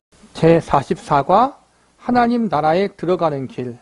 하나님 나라는 하나님의 다스림, 즉 하나님의 통치가 실현되는 것을 의미합니다. 그러면 그 하나님 나라는 어떻게 들어갈 수 있다고 설명합니까? 어린 아이와 같이 받들라. 마가복음 10장 15절에 내가 진실로 너희에게 이르노니 누구든지 하나님 나라를 어린아이와 같이 받들지 않는 자는 결단코 그곳에 들어가지 못하리라라고 합니다. 하나님의 나라는 어린 아이와 같아야 들어갑니다. 그러면 어린 아이의 가장 큰 특징은 무엇입니까? 모두들 순진한 것이라고 오해합니다. 그러나 어린 아이가 순진하다고 누가 그럽니까? 절대 그렇지 않습니다. 제가 일전에 큰 쇼크를 받은 일이 있습니다. 제 아들 녀석이 초등학교 1학년 때 어디서 배웠는지 존댓말을 썩 잘했습니다. 얌전하고 거친 말도 하지 않고 뭐라고 하면 금세 눈물이 글썽할 정도로 순진해 보였습니다. 하루는 우리 집이 함께 사는 신학생에게 요즘 애들이 왜 그렇게 상소리를 잘하냐고 그랬더니 그 신학생이 저를 이상하다는 표정으로 봤습니다. 그래서 우리 애를 봐라. 어디 욕하는 것을 한 번이라도 들어봤냐라고 했더니 저를 보고 뭘 모른다는 듯이 비웃었습니다. 그 신학생이 한 번은 우리 아이에게 야, 너 욕할 줄 모르지라고 했더니 아저씨, 내가 왜 욕할 줄 몰라요. 그래서 한번 해보라고 했더니 아주 기가 막히게 잘하더라는 것입니다. 더 놀라운 것은 아이가 벌써 아버지가 목사라는 것을 알고 제 앞에서는 욕을 못하는 척 저를 봐주고 있었더라는 것입니다. 이런 답답할 노릇이 어디 있습니까? 어린 아이의 특징은 순진함이 아닙니다. 어거스틴은 이렇게 말합니다.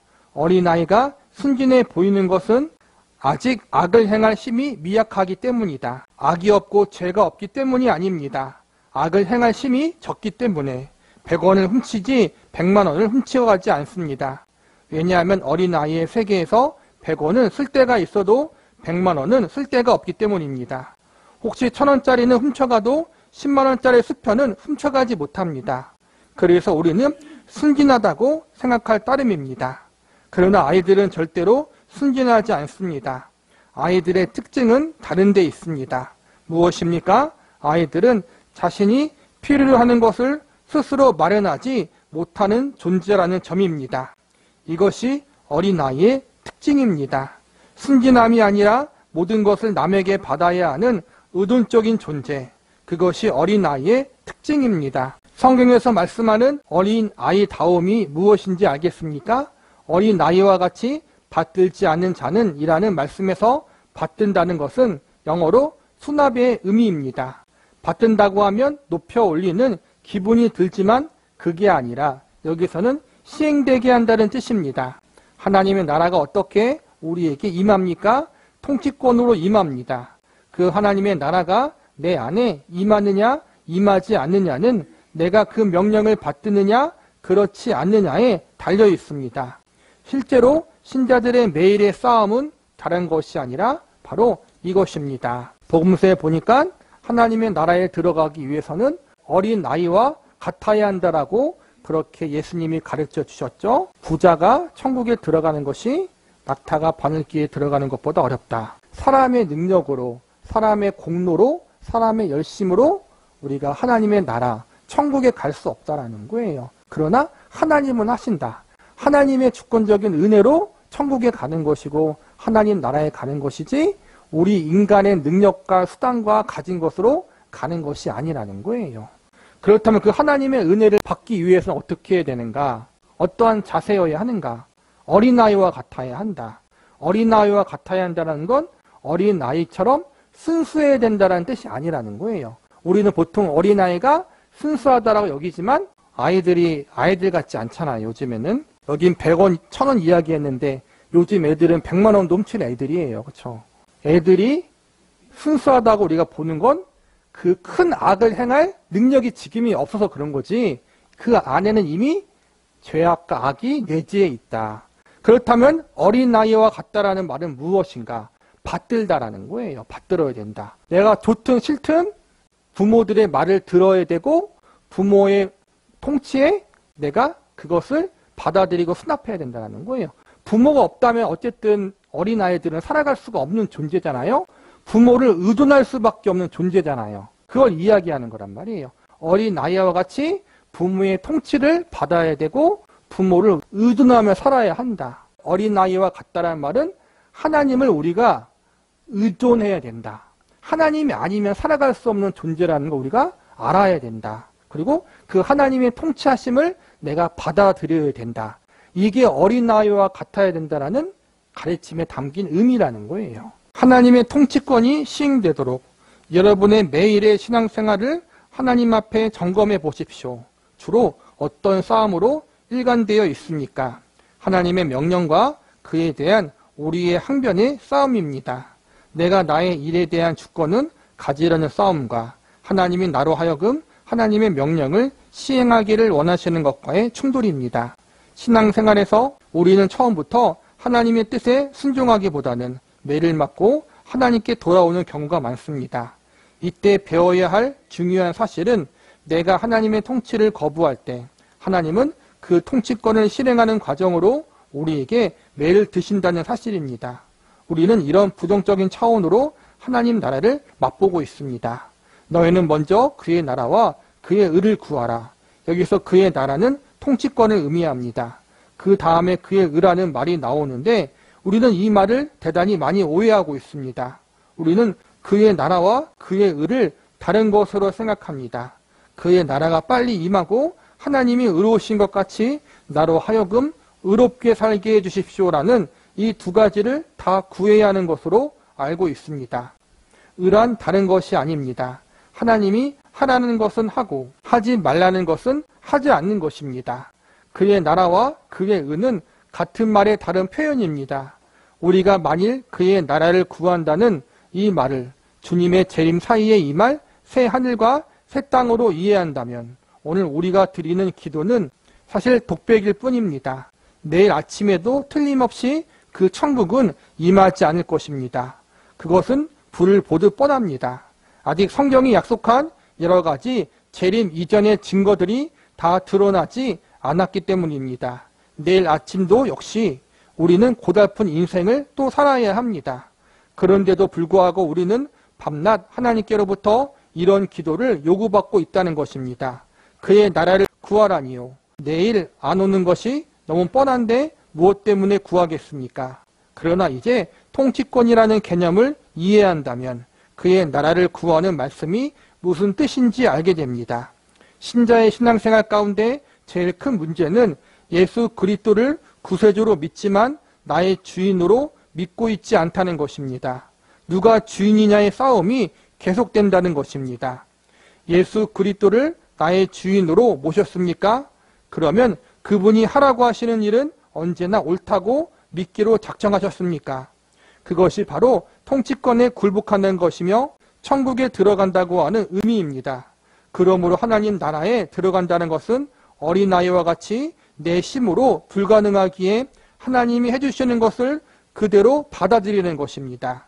이것이 바로 하나님의 통치권이 시행되는 모습입니다. 하나님의 나라 천국을 의미할 때 우리가 죽어서 가는 곳 혹은 예수님이 재림하실 때 이루어질 새하늘과 새 땅, 이걸 말하는 건 맞아요? 1차적으로. 그런데 더 깊이 들어가면 하나님의 나라와 천국, 그의 나라는 우리가 지금 이 땅 가운데에서 예수님을 나의 구세주로 믿고 하나님의 자녀와 백성으로서 하나님의 뜻에, 하나님의 말씀에 순종하고 복종하고 그분의 권위에, 통치하심에, 다스리심에 내가 순복하는 삶을 살아가는 것, 이게 하나님의 나라에 들어가 있는 증거라는 거예요. 우리가 하나님의 나라와 그의 의를 구하라고 예수님이 말씀하실 때 이 하나님의 나라가 하늘의 천국만 의미하는 것이 아니라는 거예요.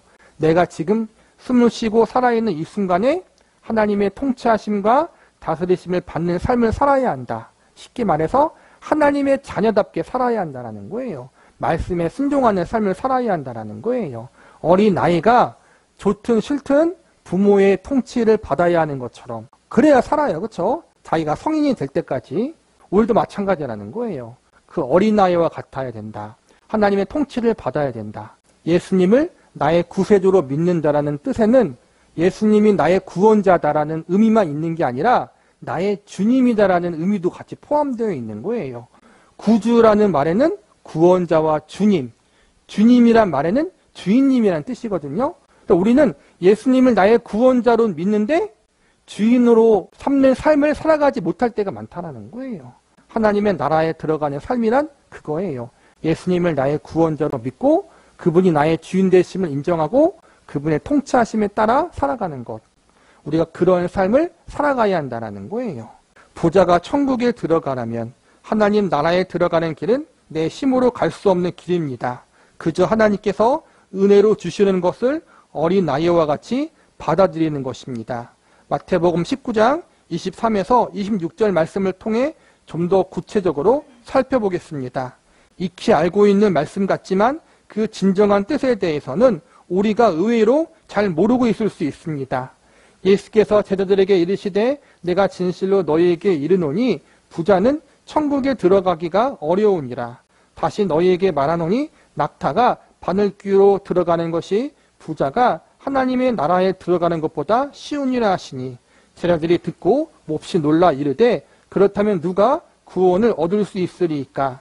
예수께서 그들을 보시고 이르시되 사람으로는 할 수 없으나 하나님으로서는 다 하실 수 있느니라. 부자가 천국에 들어가기 어렵다는 이 말씀을 듣고 혹 어떤 사람은 그러면 가난한 자는 가능성이 있다는 말인가라고 생각할 수도 있습니다. 이에 대해서 그 가능성 역시 1%도 없음을 우리는 제자들의 질문에 대한 예수님의 대답에서 분명히 알 수 있습니다. 예수님의 말씀을 듣고 매우 놀란 제자들이 이렇게 물었습니다. 누가 구원 얻을 수 있습니까?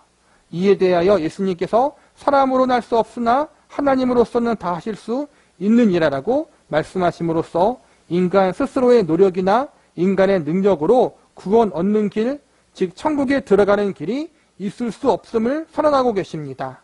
이런 의미에서 약대가 바늘길로 들어갈 가능성이 전혀 없는 것과 마찬가지로 부자도 천국에 들어갈 수 없다는 것입니다. 사람으로는 할 수 없으나라는 예수님의 말씀에 비추어 생각한다면 여기서의 부자는 단순히 물질적인 부자만을 지칭한다고 보기 어려울 것입니다. 어떤 성격과 어떤 마음을 가지고 있는 부자였는가를 알아보아야 합니다. 부자가 가지고 있던 그 생각과 그 마음을 가난한 자도 그대로 가지고 있다면 그도 역시 예수님께서 말씀하시던 바로 그 부자와 같은 사람일 것입니다.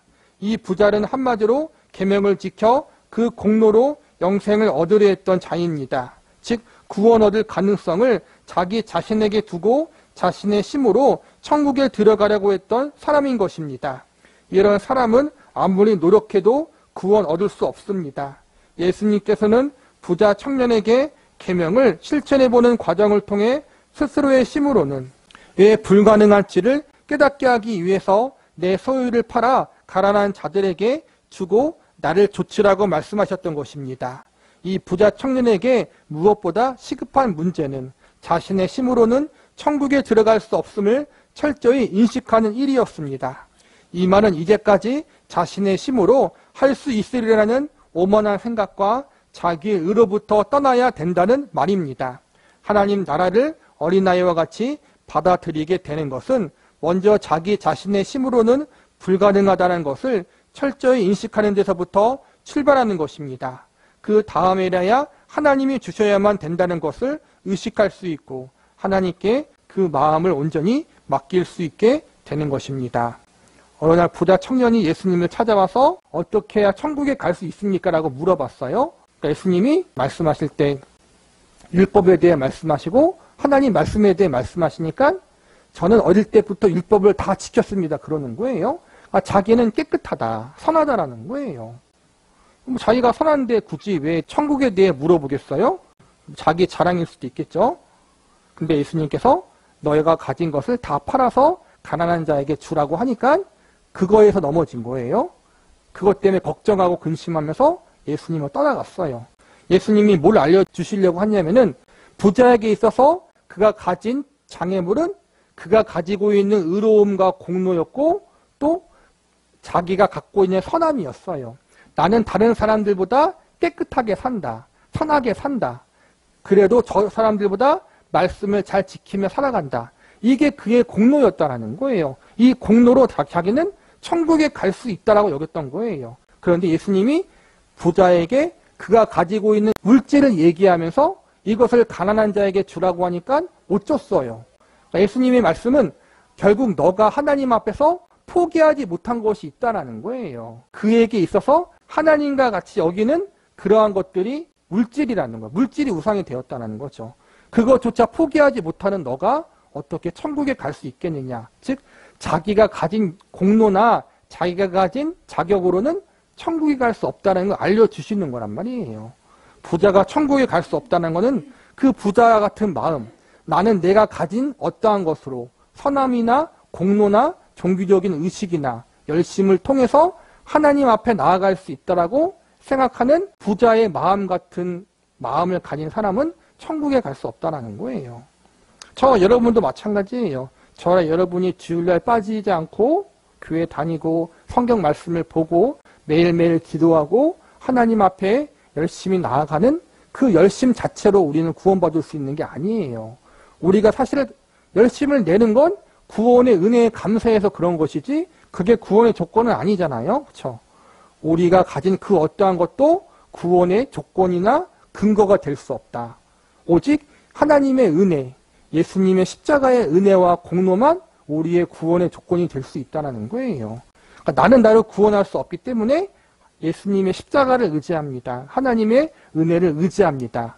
이게 어린아이와 같은 신앙이라는 거예요. 회개와 천국의 상관성. 예전에는 하나님을 의식하고 그분께 은혜를 구하기보다 자기 자신의 의를 먼저 의식했다면 이제는 그런 태도를 돌이켜 하나님께 의지하고 그분을 온전히 믿게 되는 이러한 과정을 일컬어 회개라고 합니다. 하나님의 나라를 어린아이와 같이 받아들이는 과정에서 우리에게 나타나는 자연스러운 현상이 바로 회개입니다.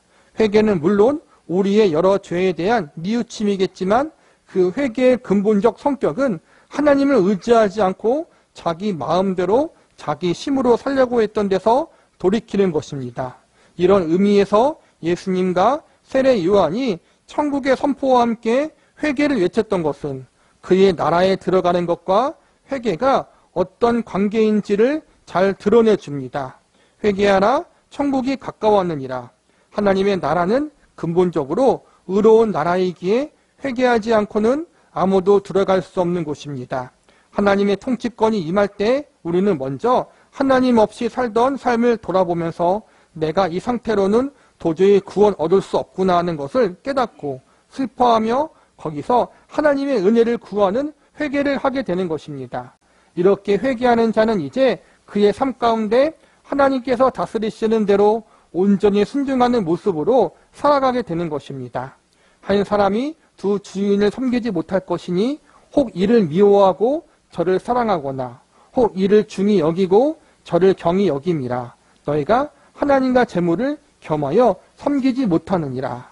하나님의 나라에 들어가는 길은 우리가 적극적으로 무엇을 행하여 그 결과로 열려지는 것이 아닙니다.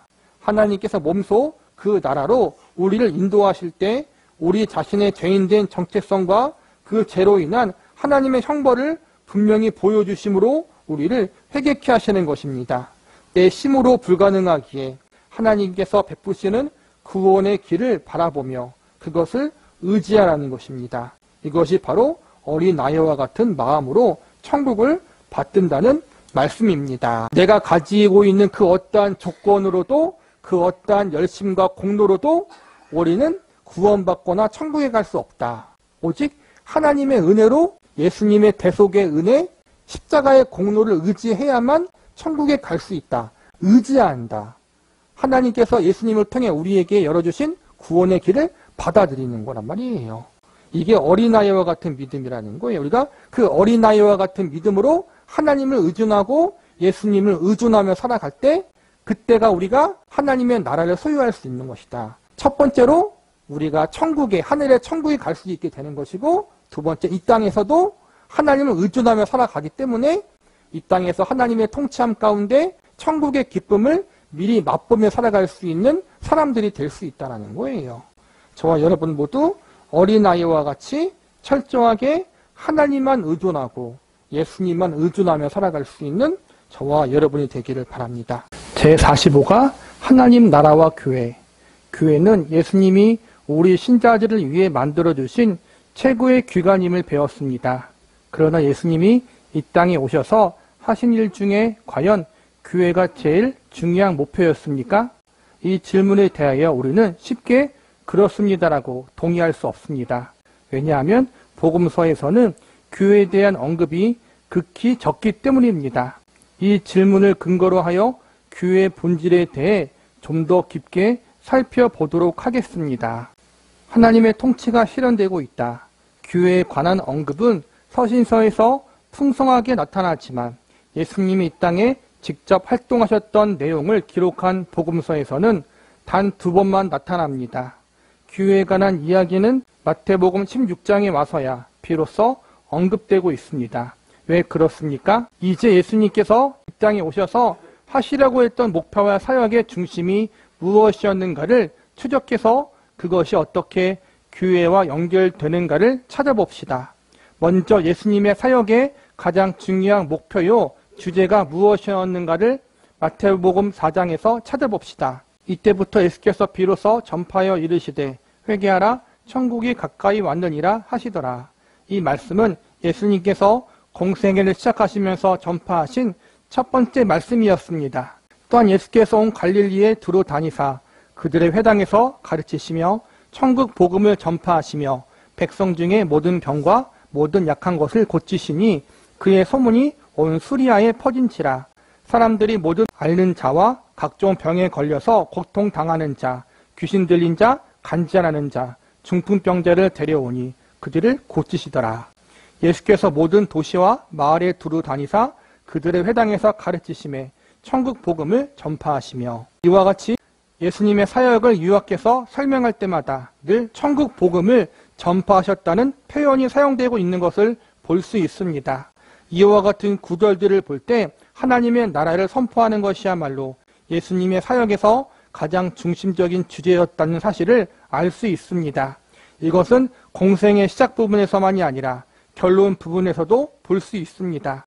예를 들면 사도행전 1장의 기록입니다. 예수께서 십자가의 순환을 당하시고 부활하신 뒤에 승천하기까지 남은 날 동안 무엇을 하셨는지 봅시다. 그가 고난 받으신 후에 또한 그들에게 확실한 많은 증거로 친히 살아계심을 나타내사 40일 동안 그들에게 보이시며 하나님 나라의 일들을 말씀하시니라. 하나님 나라 혹은 천국, 하늘나라 이렇게 여러 가지 이름으로 표현된 같은 주제, 같은 내용이 예수님의 사역에서 가장 중심되는 것이 없습니다. 이렇듯 예수님께서 원래 의도하셨고 목표하셨던 것은 하나님 나라입니다. 그러면 하나님 나라와 교회는 어떤 관계가 있습니까? 이미 살펴보았듯이 천국이란 말은 예수님께서 가르침을 시작하신 초기부터 사용하신 말입니다. 그러면 공생의 도중에 교회라는 말도 아울러 사용하고 있습니다. 또한 예수님의 제자들이 활동했던 시기의 기록들을 검토해보면 그들의 중심 활동지가 교회였다는 것을 알 수 있습니다. 그렇다면 근본적으로 하나님 나라와 교회는 어떻게 연결되겠습니까?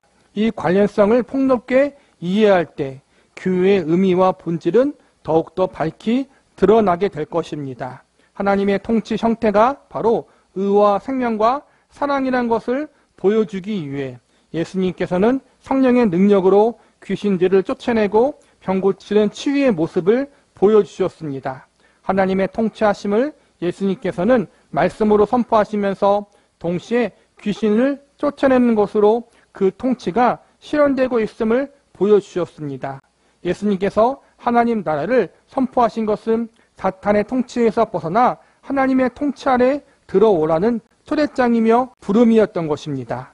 성경에는 이것을 또 그때 그가 천사들을 보내어 자기가 택하신 자들을 땅 끝으로부터 하늘 끝까지 사방에서 모으리라고 표현합니다. 예수님이 이 땅에 오셔서 공생의 사역을 하면서 가장 중점적으로 했던 것이 천국 복음, 하나님의 나라에 대해서 증거하고 선포했던 거란 말이에요. 회개하라, 천국에 가까웠다. 하나님 나라가 가까웠다. 그렇다면 교회는 무엇인가라는 것이 우리의 질문이에요. 우리는 하나님의 나라와 천국, 교회를 따로 분리해서 보는데 예수님은 그렇지 않았어요. 예수님이 천국을 이야기하시고 하나님 나라를 이야기하실 때는 그 안에 교회도 포함되어 있다는 거예요. 하나님의 나라와 천국을 이야기할 때 그 전제 조건이 뭐예요? 하나님의 자녀가 되고 하나님 백성이 되는 거예요. 하나님의 자녀와 백성만 천국에 들어갈 수 있고 하나님 나라에 들어갈 수 있고 그걸 경험할 수 있는 거예요. 그렇다면 하나님의 자녀와 백성이 되기 위해서는 어떻게 해야 돼요? 예수님을 믿어야 돼요. 예수님을 나의 구세주로 믿고 영접해야 된다는 거예요. 예수님을 나의 구세주로 믿고 영접하면 그 순간 하나님의 자녀와 백성이 되고 하나님의 나라와 천국을 기업으로 얻게 되는 거예요. 그러면 자연스럽게 하나님의 자녀와 백성들은 교회가 되는 거란 말이에요. 다 연결되어 있는 거예요. 하나님의 나라가 따로 있고 교회가 따로 있는 것이 아니라 하나님의 백성들이 교회고 하나님의 백성들이 하나님의 나라에 가는 것이고 천국을 기업으로 얻는 거란 말이에요. 다 모두가 관계가 있는 거예요. 그러므로 나는 하나님만 좋아, 예수님만 좋아, 교회는 싫어, 이런 말도 안 되는 거란 말이에요. 성경에서 말하는 첫 번째 교회는 예수님을 믿는 하나님 백성들 전체를 가리키는 거예요. 첫 번째로는 예수님을 믿고 구원받은 하나님의 백성들이 전 세계에 다 있잖아요. 그 전 세계에 있는 백성들이 한 곳에 모일 수가 없잖아요. 각기 살고 있는 삶의 터전 가운데 예수님을 믿는 사람들이 모이게 돼서 눈에 보이는 오늘날의 지역교회를 이루게 될 수밖에 없는 거예요. 현실적으로. 그러므로 지역교회가 온전한 하나님의 나라를 표방하는 것은 아니지만 현실 가운데 최선으로 하나님의 나라를 보여주는 그러한 상징이 되어질 수밖에 없다라는 거예요. 그래서 우주적인 하나님의 교회만 생각하면 안 된다라는 거예요. 우리는 현실 가운데 내가 속한 지역교회에 속해서 하나님의 나라의 통치가 무엇인지 배워야 하고 하나님의 자녀로서 말씀으로 양육받고 성장해야 하는 그러한 책임과 의무가 있다는 거예요. 하나님께서 발부한 천국의 초대장 마가복음 13장 27절은 정말의 하나님 나라의 특성을 하나님의 백성을 모은다는 개념으로 설명합니다. 이와 같이 하나님 나라 선포의 궁극적 의도는 새로운 백성을 창조하고 모으는 것이었습니다. 또 너희에게 이르노니 동서로부터 많은 사람이 이르러 아브라함과 이삭과 야곱과 함께 천국에 앉으려니와 그 나라의 본 자손들은 바깥 어두운데 쫓겨나 거기 울며 이를 갈게 되리라. 온 세상 사방에서부터 하나님께서 진정한 자기 백성들을 모으셔서 커다란 잔치를 베푸신다고 합니다. 그러나 유대인들은 예수님을 통해 하나님의 천국 초대장을 제일 먼저 받았음에도 불구하고 이를 무시하고 거절했기 때문에 천국에 내어 쫓기며 그 잔치에 참여하지 못한다고 선언하십니다. 그렇지만 예수님의 초대에 응하여 회개하고 예수님을 따르는 자들은 하나님 잔치에 참여하게 될 것이라고 선언하십니다. 다시 말해서 예수님을 통하지 않고서는 하나님의 백성이 될 수 없고 그 잔치에 참여하지 못한다는 것입니다. 누가복음 12장에서 이런 내용은 더욱 분명해집니다. 적은 무리여 무서워 말라 너희 아버지께서 그 나라를 너희에게 주시기를 기뻐하시느니라. 무리라는 말은 약물이라는 뜻으로 항상 이스라엘 백성들을 가리키던 용어였습니다. 그런데 여기서 예수님께서는 이 칭호를 누구에게 적용하고 있습니까? 바로 제자들에게 적용하고 있습니다. 이 말은 곧 예수님을 따르는 자들로 하나님 나라의 백성을 삼으신다는 뜻입니다. 옛 언약의 백성인 이스라엘이 하나님의 부르심에 응하지 않았기 때문에 예수님께서는 새로운 백성을 창조하고 모으시기 위해 하나님 나라를 선포하셨습니다. 이렇게 새로 창조된 백성들로 하여금 하나님의 구원의 잔치에 참여하도록 하는 것이 예수님을 통한 하나님 나라 선포의 궁극적인 목적이었던 것입니다. 여기서 우리는 예수님께서 이스라엘 백성들 전체에게가 아니라 예수님의 초대에 응했던 사람들에 한해서만 하나님의 백성이란 칭호를 주셨음을 알 수 있습니다. 그들은 어느 한 지역에서만이 아니라 세계 만민 중에서 모일 것입니다. 오히려 먼저 초대받았다는 특권을 가지고 있던 이스라엘 백성이라 할지라도 예수님의 초대를 거절하였다면 마지막 때에 그들은 하나님의 심판과 버림을 당하게 될 것입니다. 구약시대의 하나님의 백성은 이스라엘 백성들이었어요. 아브라함의 핏줄이 곧 이스라엘 백성들이었고 그들이 하나님의 백성으로 상징되었어요. 그런데 신약에서는 바뀌었어요. 아브라함의 핏줄, 인간의 혈육으로 말미암아 자연스럽게 하나님의 백성이 되는 게 아니라 이제는 믿음으로 하나님의 백성이 되고 은혜로 된다라는 거예요. 예수님을 믿음으로 말미암아 예수님을 나의 구원자로 영접한 사람들이 곧 하나님의 백성이 되는 거란 말이에요. 이스라엘 백성들은 처음엔 하나님의 초청을 받았지만 궁극적으로 예수님을 많이 거절했기 때문에 그들은 하나님의 백성이라 불릴 수가 없게 된 거란 말이에요. 이제는 혈과 육이 아니라 오로지 예수님을 믿는 믿음과 은혜로만 하나님의 백성이 되고 그들이 천국의 백성이 될 수 있는 거예요. 그렇다면 예수님을 믿는 그 천국의 백성, 하나님의 백성들은 자연스럽게 교회로 속하게 되어 있다는 거예요. 즉 예수님이 오신 것은 죄로부터 우리를 구원하기 위해서고 우리를 하나님의 자녀와 백성으로 삼기 위해서고 우리에게 하나님의 나라와 천국을 주시기 위해서예요. 그리고 이 모든 게 하나로 연결돼요. 바로 교회를 세우시기 위해서라는 거예요.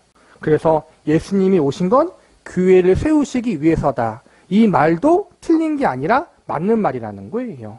그래서 교회가 소중해요. 근데 아까 말한 것처럼 여기서 말하는 교회는 우주적인 교회, 예수님을 구세주로 믿는 모든 사람들을 가리키는 거예요. 모든 사람들의 모임.